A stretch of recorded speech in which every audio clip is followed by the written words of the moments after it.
অনলাইনের শিক্ষার্থীরা কেমন আছো তোমরা? আমি আজকে তোমাদের দ্বাদশ শ্রেণীতে ক্লাস নিব। তোমাদের তো সাথে কতদিন কথা হলো, তোমরা ক্লাস ঠিক মতো করছো না। যা হোক, আজকে আমি তোমাদের সমাস পড়াবো। ব্যাকরণ অংশে সমাস এর আগে তো নিশ্চয়ই পড়েছো, আর যদি না পড়ো তাহলে আমি আজকে প্রথম থেকে শুরু করব। সমাস কাকে বলে, সমাস কত প্রকার, কি কি, এইগুলো সবগুলো তোমাদের আজকে আমি পড়াবো। ক্লাস নিলে এতদিন আমাদের অনেক ব্যাকরণ করা হয়ে যেত, কিন্তু যেহেতু হয়নি তো কি করা, আমরা এখন অনলাইনে যেভাবে ক্লাস নিচ্ছি সেভাবে তোমরা মনোযোগ দিয়ে ক্লাস করার চেষ্টা করবা এবং অবশ্যই খাতা কলম কাছে রাখবা। জানি না কতদিনে আবার তোমাদের ক্লাস নিতে পারবো, সেই কারণে শুরু করতে হবে।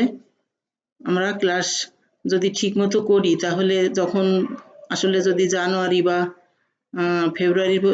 জানুয়ারির প্রথম দিকে বা ফেব্রুয়ারিতে যদি ক্লাস নিতে পারি, তবুও সে ক্লাসটা হয়তো আমরা নিতে পারবো কিছুটা এগিয়ে গেলে। সেজন্য তোমরা আমার সঙ্গে আমার পাশাপাশি থাকো এবং ক্লাস করার চেষ্টা করো। যাই হোক, এখন আজকে আমি পড়াবো সমাস। সমাস পড়াবো। সমাস কাকে বলে, সমাস কত প্রকার, এটা তো বললাম। এখন সমাস কাকে বলে, সমাস শব্দের অর্থ কি, সমাস শব্দের বিভিন্ন বিশ্লেষণ, কেন আমরা সমাস পড়ব, বা সমাস সন্ধির মধ্যে পার্থক্য কি, সমাস সম্পর্কিত একটা সংজ্ঞাও বলবো আমি, আর সমাসের শ্রেণীবিভাগটাও আমি বলবো। তো সমাস কাকে বলে, আমরা সমাস যখন কাকে বলে যখন বলবো, তখন তার আগে কিন্তু আমাদেরকে পদ চিনতে হবে। যদি পদ আমরা না চিনি তাহলে কিন্তু সমাস আমরা ঠিকমতো বুঝতে পারবো না। তোমরা পদ কাকে বলে সেটা বোঝো? যাই হোক, পদ আমরা তো ছোটবেলা থেকে বিশেষ্য, বিশেষণ, সর্বনাম, অব্যয়, ক্রিয়া এগুলো তো শিখে আসছি। এখন আমরা সমাস কাকে বলে এটা বলবো আমি। সমাস বাংলা ভাষায় ব্যবহৃত অর্থযুক্ত একাধিক পদের একটি পদে পরিণত হওয়ার প্রক্রিয়াকে সমাস বলে। এটা সুন্দর ভাষায় বলা হচ্ছে, কিংবা এমনি আমরা মৌখিকভাবে বলতে পারি, দুই বা দুইয়ের অধিক পদ এক পদে মিলিত হবার নাম হচ্ছে সমাস। একটা কথা মনে রাখবা, সমাস কখনো একটি পদে কিন্তু হয় না, সমাস দুই বা দুইয়ের অধিক পদে হয়। বাংলা ভাষায় যে সকল প্রক্রিয়ায় নতুন পদ বা শব্দ তৈরি হয় সমাস তার একটা। সমাসের রীতি সংস্কৃত থেকে বাংলা এসেছে। আর সমাস কাকে বলে, কত প্রকার, কি কি, সে ছোটবেলায় তোমরা শিখেছো, কিন্তু সেই শেখাটা এর আগে তোমরা যেভাবে শিখে এসছো সেটা ছিল আমাদের, তোমরা কিন্তু 9, 10-এ টিক করে এসো, তাই না? কিন্তু এখন কিন্তু আমাদের টিক না, আমাদের এখানে কিন্তু লিখিত প্রশ্ন। দ্বাদশ শ্রেণীতে আমরা কিন্তু আমরা যে এটা আমাদের যেভাবে পড়ানো হয় সেটা মনে রাখবা, এটা কিন্তু বুঝে পড়তে হবে, এটা বুঝে পড়তে হবে। যাই হোক, এবার আমরা সমাস কাকে বলে বললাম, বা সমাস শব্দের অর্থ কি, বা সমাস শব্দের বিভিন্ন বিশ্লেষণ কি কি। সমাস শব্দের অর্থ সংক্ষেপণ বা মিলন। সমাস শব্দের অর্থ সংক্ষেপণ বা মিলন। একাধিক পদকে এক পদে করা হয়। একাধিক পদকে যখন আমরা এক পদে করি বা এক পদীকরণ করি, সেটাই হয় সমাস। সমাস শব্দের অর্থ তাহলে আমরা কি বলছি, সংক্ষেপণ বা সমর্থন বা সংগ্রহ। সমাস শব্দের অর্থ এক কথায় মিলন। সমাসে এবার আমরা বলবো সমাস শব্দের বিভিন্ন বিশ্লেষণ কি কি, এটা আমি এবার বোঝাবো তোমাদের। যে সমাসের উদ্দেশ্য অল্প কথায় অধিক ভাব প্রকাশ করা। একটা বিরাট শব্দগুচ্ছকে সমাসের মাধ্যমে সেটা সংক্ষিপ্ত করা হয়। সমাস শব্দের ব্যুৎপত্তি হলো সম প্লাস অস প্লাস অ, এই অস এটা ধাতু, আর সমাস শব্দের সন্ধি হলো সম প্লাস আস, এই যে এটা বলা হচ্ছে। এবার আমরা সমাস শব্দের অর্থ কি বললাম, সমাস শব্দের বিভিন্ন বিশ্লেষণ কি কি সেটা বললাম। এরপরে আমি বলবো সমাস আমরা কেন পড়ব, সমাস আমাদের কি প্রয়োজন বা কেন পড়ব। ব্যাকরণের একটা গুরুত্বপূর্ণ কাজ হলো ভাষাকে সুন্দর এবং সুশৃঙ্খল করা। সেই কারণেই বাক্যের বিভিন্ন পদের মধ্যে সংযোগ স্থাপন করে বাক্যকে সুন্দর করে তুলতে আমরা সমাস পড়ব। সুন্দর, আমরা যদি বাক্য সুন্দর না হয় তাহলে তো সেটা শুনতে সুন্দর হবে না। সমাস মানেই কিন্তু সুন্দর, এক বাক্যকে সুন্দর করে অনেকগুলো পদকে যখন এক পদে করা হয় তখন কিন্তু সেটা আরো বেশি শুনতে শ্রুতিমধুর হবে। সমাসের ফলে শব্দভাণ্ডার কি হয়, বৃদ্ধি পায় এবং ভাষা সমৃদ্ধ হয়, ভাষাটা সমৃদ্ধ হয়। এজন্যই বিশ্বকবি রবি ঠাকুর রবীন্দ্রনাথ সমাসকে কি বলেছে জানো? সেটা হচ্ছে সুনিপুণ গৃহিণীর সাথে তুলনা করেছেন। সুনিপুণ গৃহিণী মানে কি? একটা গৃহে যদি সেই গৃহিণী তার সুনিপুণ হয়, অর্থাৎ তার কাজ কাম সবকিছু যদি সুন্দর হয়, তাহলে কিন্তু সেই সংসারটা সুন্দর হয়। যে গৃহিণী সুন্দর করে কাজ করতে পারে, তাহলে সব কাজেই যে পারদর্শী, তাহলে তার গৃহটা আরো বেশি সুন্দর হয়, আর বেশি আকর্ষণীয় হয়, সবাই তার প্রশংসা করে। সেই জন্য বিশ্বকবি রবীন্দ্রনাথ ঠাকুর সমাজকে সুনিপুণ গৃহিণীর সাথে তুলনা করেছে। খুব সুন্দর একটা কথা। এবার আমরা বলবো সমাস ও সন্ধির মধ্যে পার্থক্য কি? এই প্রশ্নটা কিন্তু ছোটবেলা থেকেই তোমরা করে আসছো এবং এটা আমাদের ইন্টারমিডিয়েটেও আছে। সমাস ও সন্ধির মধ্যে পার্থক্য কি? সমাস আর সন্ধি। সমাস হচ্ছে, আমি তো এর আগে বললাম যে সমাস পদের সাথে পদের মিলন, দুই বা দুইয়ের অধিক পদ এক পদে মিলিত হবার নাম হচ্ছে সমাস। সেটা অর্থভিত্তিক হতে হবে এবং সেটা সম্পূর্ণ অর্থভিত্তিক হতে হবে। আর সাধারণত সেটা বিভক্তি লোপ পায়, কিন্তু কখনো কখনো লোপ পায়, আবার কখনো কখনো পায় না, সেটা আমি পরে তোমাদের সুন্দর করে বোঝাবো। এবার আমরা সন্ধির মধ্যে আসি। সন্ধি কি? আমরা জানি দুই বর্ণের মিলন হচ্ছে সন্ধি। দুই বর্ণের মিলনই হচ্ছে সন্ধি, যেমন বিদ্যালয়, বিদ্যা প্লাস আলয়। কিন্তু সমাসের ক্ষেত্রে কিন্তু বিদ্যালয়টা ওরকম করা হয় না। সমাসের ক্ষেত্রে বিদ্যালয় যখন আমরা সমাস করি, যখন আমরা সমাসটা সেটা বোঝানো হয়, তখন বলা হয় বিদ্যার নিমিত্ত আলয়, সেটা চতুর্থী তৎপুরুষ হয়ে যায়। কারণ সমাস আর সন্ধির মধ্যে পার্থক্য আছে। সন্ধি হচ্ছে উচ্চারণ ভিত্তিক, আর বিভক্তি লোপ পায় না, আর সমাসে সেটা লোপ পায়। তাহলে সমাস আর সন্ধির পার্থক্য বোঝালাম, সেটা তোমরা কেমন বুঝলে? এরপরে আমি আসি যে সমাস সম্পর্কিত কয়েকটা আমরা সংজ্ঞা বলবো। কয়েকটা সংজ্ঞা আমি সমাস বলি, আমরা সমাস হচ্ছে 6 প্রকার বলেছি, সেটা তো বলেছি। কিন্তু সমাস আমরা যখন করব, সমাস কাকে বলে সেটা করব, সমাস কয় প্রকার সেটা, তারপরে আমরা দেখব সমাস আমরা বোঝার সময় যখন সমাস কিন্তু শুধু আমরা যখন তোমরা যখন 9-10-এ বহু নির্বাচনী করে এসছো, তখন কিন্তু সেটা শুধু টিক দিয়ে আসতে বা বৃত্ত ভরাট করে এসো, কিন্তু ইন্টারমিডিয়েটে সে সুযোগ আর নাই। এখানে বিশ্লেষণ করে করতে হয় কোনটা ব্যাস বাক্য, কোনটা সমস্ত পদ, এটা কোনটা সমস্যমান পদ, কোনটা পূর্ব পদ, কোনটা উত্তর পদ, কোনটা পূর্ব, এগুলো সব সুন্দর করে বোঝাতে হয়। আমি একটা দেখো স্লাইডে দিয়ে দিয়েছি, বিনা পানি। এই বিনা বৈদীর্ঘী মধ্যনয়কার বিনা আর পয়াকার মধ্যনসী পানি। আমরা বিনা বৈদীর্ঘী মধ্যনয়কার বিনা মানে বাদ্যযন্ত্র, আর পানি মানে হাত। এই বিনা পানি যখন সমাস করা হয়, তখন করা হয় বিনা পানিতে যার। বিনা পানিতে যার। বিনা পানি শব্দ হচ্ছে, বিনা পানি শব্দের অর্থ কি জানো? বিনা পানি শব্দের অর্থ বিনা বাদ্যযন্ত্র আর পানি মানে হাত। এই বিনা পানি শব্দের অর্থ হচ্ছে সরস্বতী। সরস্বতীকে কি বলা হয়? বিদ্যার দেবী বলা হয়। এটা কিন্তু বহুব্রীহি সমাসের উদাহরণ দিয়ে বোঝালাম যে যে বহুব্রীহি সমাস যখন আমি করাবো, তখন আমি সেটা সুন্দর করে বোঝাবো, তবু একটু অর্থ অল্প একটু বলি। বহুব্রীহি সমাস যে যে যে পদে পূর্বপদ বা পরপদ কোনোটির অর্থ না বুঝিয়ে অন্য কোনো বিশেষ অর্থ বোঝায়, তখন তাকে বলা হয় সেটা বহুব্রীহি সমাস। দেখো পূর্বপদ আর পরপদ, এখানে পূর্বপদ আর পরপদ বিনা পানি, বিনারও কোনো অর্থ বোঝাচ্ছে না, পানিরও কোনো অর্থ বোঝাচ্ছে না, আলাদা একটা অর্থ বোঝাচ্ছে। তাহলে এটা পূর্বপদও না পরপদও না, কোনোটির অর্থ না বুঝে অন্য একটা অর্থ বোঝাচ্ছে, সেটা হচ্ছে বিনা পানি। সেটাকে বলছি আমরা সরস্বতী। এখানে ব্যাস বাক্য সমস্ত, আমরা প্রথম আমাদের যখন সমাস করা হয়, প্রশ্নে যখন আমাদের থাকবে, তখন বলা হবে যে ব্যাস বাক্য সহ সমাসের নাম লিখো। তো কোনটা ব্যাস বাক্য করতে হবে, আমাদের যখন সমাস সমস্যমান পদ, পূর্বপদ, উত্তরপদ, এটা বুঝে বুঝে নিয়ে ব্যাস বাক্য সুন্দর করে করে ফেলবো। তোমাদের সাথে যখন দেখা হবে ব্ল্যাকবোর্ডে আরো সুন্দর করে করাবো, এটাও তোমরা বোঝার চেষ্টা করো। যাই হোক, সমাস কিন্তু একদিনে করা যায় না। আমি আজকে প্রথমত কিছু সমাসের সংজ্ঞা বা কত প্রকার, সমাস সন্ধির প্রয়োজনীয়তা, সমাস সন্ধির মধ্যে পার্থক্য কি, এইগুলো দেখাচ্ছি। তারপরে পর্যায়ক্রমে পরের ক্লাসগুলোতে আমি সিরিয়ালে সব সমাসগুলো দেখানোর চেষ্টা করব। এবার আমি বলবো সমাসের শ্রেণীকরণ।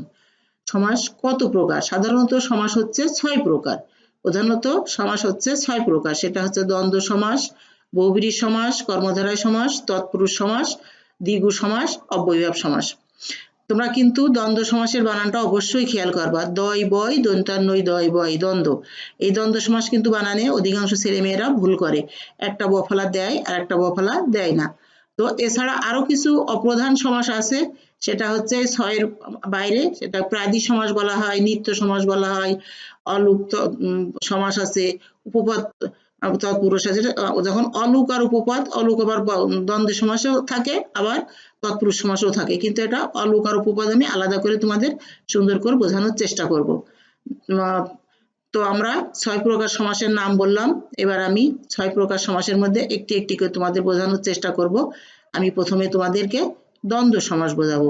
আমি দ্বন্দ্ব সমাসের নামের বানানটা স্লাইডে দিয়ে দিয়েছি, তারপরে আরেকবার মুখে বলছি। দ্বন্দ্ব সমাস বানানটা অবশ্যই অবশ্যই তোমরা খেয়াল করবে। দ্বন্দ্ব সমাস কিভাবে বুঝবে তোমরা? এটা দ্বন্দ্ব সমাস প্রত্যেকটা মানুষের চেহারা দেখে যেমন বোঝা যায় মানুষটা এমন, কেউ খাটো, কেউ লম্বা, কেউ কালো, কেউ ফর্সা, চেহারা দেখে বোঝা যায়। সমাস কিন্তু করার সময় এরকম করে অবশ্যই বুঝতে হবে যে এই সমাসটা কোন সমাস, কি দেখে আমরা বুঝবো সমাস চেনার উপায়।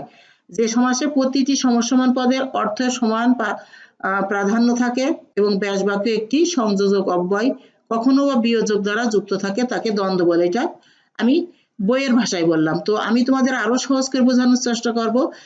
দ্বন্দ্ব সমাস আমরা দেখব দুটি পদই এক পদ হয়। আমরা যখন দুটি পদ বা তিনটি পদে তো সমাস হয়, এখন আমরা যে দুটো পদে দ্বন্দ্ব সমাস হয় তখন খেয়াল করতে হবে দুটি পদই এক পদ হয়।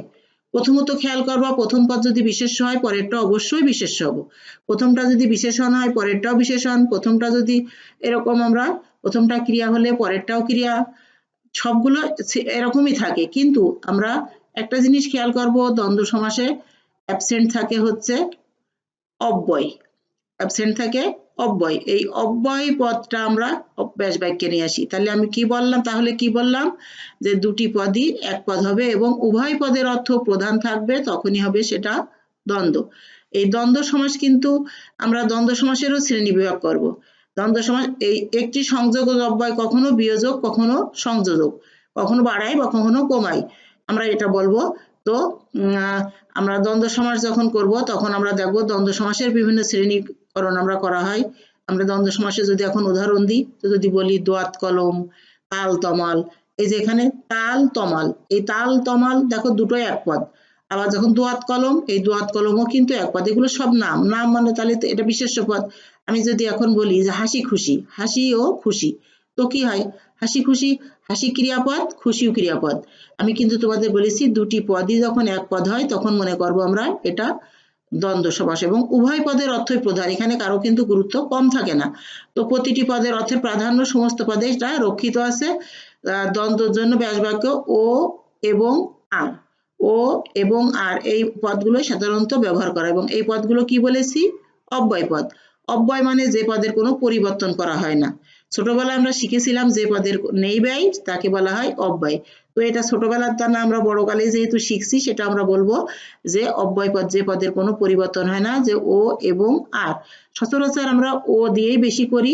আমরা ও এই ও যখন ব্যাস বাক্য করব ওটা দিয়েই আমরা মাঝখানে বসিয়ে সেটা আমরা ব্যাস বাক্য করব। তো দ্বন্দ্ব সমাসের আমরা প্রকারভেদ বলছি যে দ্বন্দ্ব সমাসকে কয় ভাগে ভাগ করা হয়, অনেকগুলো ভাগ, সেটা বোঝার চেষ্টা করো। দ্বন্দ্ব সমাস সাধারণত আমরা দেখছি 8 প্রকার, দেখো আমি স্লাইডে দিয়েছি এখানে 8 প্রকার। সমার্থক দ্বন্দ্ব, সমার্থক মানে কি? সম অর্থ যার, অর্থাৎ দুটি পদেরই সমান অর্থ থাকে সেটা হয় সমার্থক। যেমন হাট বাজার, হাটও যা বাজারও যা, হাট বাজার, চিঠিপত্র। আমি কিন্তু স্লাইডে দিয়েছি দেখো কাজকর্ম, কাজও যেটা কর্ম সেটা, দুটো এক, কাজকর্ম। তারপরে কি বললাম? হাট বাজার, চিঠিপত্র, রাজা বাদশাহ, এগুলো সব হচ্ছে সমার্থক পদের উদাহরণ। এবার বলবো বিপরীতার্থক দ্বন্দ্ব। বিপরীতার্থক দ্বন্দ্ব অর্থাৎ বিপরীত, উল্টো। বিপরীত শব্দ কাকে বলে? যার উল্টো অর্থ আছে। আমি যদি রাত বলি তো সেটা রাতের উল্টো হয় দিন, রাত দিন। আয় ব্যয়, ছোট বড়, এগুলো হচ্ছে বিপরীতার্থক দ্বন্দ্ব। তারপরে আমি বলবো বিকল্পার্থক দ্বন্দ্ব। বিকল্প, হার জিত, হার জিত, এখানে হার ও জিত না লিখে কিন্তু হার অথবা জিত করা যায়। তারপরে যদি বলা হয় মিঠা করা, মিঠা অথচ করা, এরকম করে কিন্তু করা যায়। তারপরে বলা হয় সমাহার দ্বন্দ্ব। সমাহার দ্বন্দ্ব দুধ ও কলা, দুধ কলার মিশ্রণ, সেটা সমাহার। তারপরে মিলনার্থক দ্বন্দ্ব। মিলনার্থক দ্বন্দ্বটা কি? যেটা মিল আছে, কালি কলম, লতা পাতা, চাল ডাল। আমরা যখন চাল বলি তখন বলি কিন্তু চাল ডাল এরকম বলি, সেটা হচ্ছে মিলনার্থক।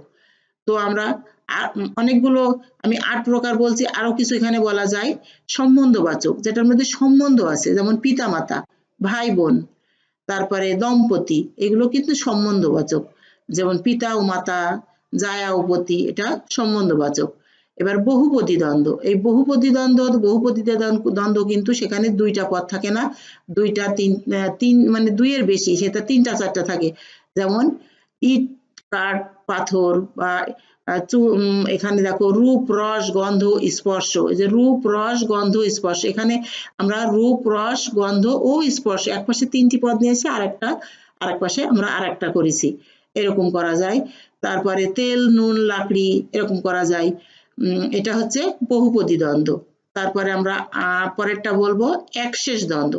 একশেষ দ্বন্দ্ব হচ্ছে আমরা তোমরা, আমরা, তুমি, আমি ও সে। এখন যখন বলা হয় তোমরা, তোমরা তাহলে কি হয়, তোমরা যখন আমি ছেলে মেয়েদের কাছে জিজ্ঞাসা করি তখন কিন্তু বলে তুমি, আমি ও সে, কিন্তু তোমরার ভিতরে কিন্তু আমি থাকি না। আমি যদি তোমাদের বলি তোমরা পড়ে আসো, তখন কি থাকে, সেখানে কি আমি থাকি? সেখানে তো আমি থাকি না, সেখানে বলতে হয় তুমি ও সে। তো প্রকারভেদ তো আমি দ্বন্দ্ব সমাসের বললাম। এরপরে আমি একদিনে তো 6টা করা যায় না, পরবর্তী ক্লাসে কিন্তু আমি আরো অনেকগুলো পদ বোঝানোর চেষ্টা করব। প্রথমত আমি আজকে দ্বন্দ্ব করালাম, এরপরে কর্মধারায়, বহুব্রী, তৎপুরুষ। কিন্তু তোমাদের কিন্তু এর মাঝে একটা কাজ করতে হবে, তোমরা যদি ঠিক মতো পদ না চিনো তাহলে কিন্তু পদটা চেনার চেষ্টা করবা। যেমন বিশেষ্য পদ, বিশেষ্যের নামবাচক শব্দ হচ্ছে বিশেষ্য, বিশেষণ কাকে বলে, বিশেষ্যের দোষ গুণ সংখ্যা অবস্থা পরিমাপ, সেটা হচ্ছে বিশেষণ। সর্বনাম কি, সর্বনাম হচ্ছে বিশেষ্যের পরিবর্তে পরে বসে, যেমন সে, তিনি। তারপরে হচ্ছে অব্যয়, অব্যয় যে পদের কোনো পরিবর্তন করা যায় না, ও এবং অথচ। ক্রিয়া, ক্রিয়া হচ্ছে কোনো কাজকে ক্রিয়া বলে। যদি আমরা পদ ঠিক মতো না চিনি তাহলে কিন্তু আমি সমাস বোঝাতে পারবো না। আমি যখন ক্লাসে করাই ছেলে মেয়েদের, তখন কিন্তু প্রথমত তাদের আমি পদটা শিখাইনি। তো তোমাদের তো আমার আসলে এরকম দাঁড়ায় দাঁড়ায় পড়ানো সম্ভব হচ্ছে না, আমরা তো চেষ্টা করলেও পারছি না, তাই না, সমস্ত বিশ্ব কাঁপছে এই করোনার ভয়ে। তো আমরা আর কি করব, এই বাসায় বসে বসে অনলাইনে ক্লাস মনোযোগ দিয়ে দেখবা এবং বোঝার চেষ্টা করবা। আর তোমাদের মোবাইল নাম্বার আমাদের কলেজ থেকে প্রিন্সিপাল স্যার 35 জন ছেলে মেয়ের দায়িত্ব দিয়েছে এক এক স্যারের, সেই স্যাররা সেই 35 জন ছেলে মেয়ের সাথে মোবাইলে যোগাযোগ করবে এবং তাদের সাথে কথা হবে। আমি যখন অনলাইনে ক্লাস নেব সেই ক্লাসগুলো তোমরা মনোযোগ দিয়ে করবে এবং তোমরা কতটুকু বুঝলে, তোমাদের কাছে আমি যখন প্রশ্ন তো সরাসরি যেহেতু করতে পারি না, তো মোবাইল নাম্বার, তোমাদের মোবাইল নাম্বার আমাদের কলেজ থেকে সংগ্রহ করে আমাদের কাছে দিয়ে দিয়েছে, তোমাদের সাথে আমরা যোগাযোগ করব, তোমরা আমাদের সাথে যোগাযোগ করার চেষ্টা করবা এবং আমার কাছে প্রশ্ন রাখবা যে এটা কি, এটা বুঝলাম, এটা আমি তোমাদের কাছে প্রশ্ন করলে তোমরা যেন প্রশ্নের উত্তর দিতে পারো। তো কি আজকে যতটুকু শিখালাম এটা মনোযোগ দিয়ে তোমরা বোঝার চেষ্টা করবা এবং মনে রাখার চেষ্টা করো। আগামী দিন আবার তোমাদের সাথে দেখা হবে। সুস্থ থাকো, ভালো থাকো। আর এবার আমি দ্বন্দ্ব সমাসের তো উদাহরণ তো অনেকগুলো দিয়ে দিয়েছি, এবারে দ্বন্দ্ব সমাসের গঠন পরবর্তী ক্লাস, এরপরে যখন ক্লাস হবে তখন তোমাদের সেটা বোঝানোর চেষ্টা করব। ভালো থাকো, ধন্যবাদ সবাইকে।